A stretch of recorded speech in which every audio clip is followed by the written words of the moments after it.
Salut, c'est Trado, content de vous retrouver pour la mise à jour de l'indice parisien. Séance un petit peu décevante quand même sur le CAC, il faut l'avouer, surtout lorsque l'on compare ce même CAC au DAX ou au marché américain, puisque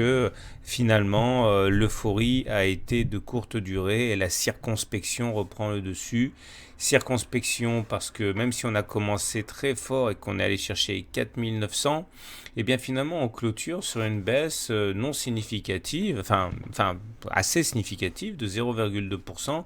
Heureusement, l'essentiel est préservé puisqu'on préserve la Tenkan, on préserve la Kijun et puis surtout on préserve ce gap là qui a été ouvert hier et dont on peut toujours espérer qu'il s'agisse d'un gap de rupture à potentiel haussier. Je vous rappelle que si on comble ce gap très rapidement, il ne se sera agi que d'un gap commun et la désillusion risque d'être assez importante, mais ce n'est pas le cas pour l'instant, bien au contraire, le gap est préservé. Par contre, on avait réussi à passer la tête au-dessus de la M20 et c'est invalidé aujourd'hui. On repasse en dessous de la M20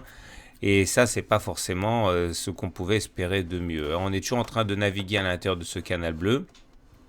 et également avec une vision un petit peu plus large à l'intérieur de ce grand canal orange qui nous suit depuis pas mal de temps. Tant qu'on ne les casse pas à la baisse, et s'il devait être cassé à la baisse, il serait sans doute cassé en même temps, on peut espérer que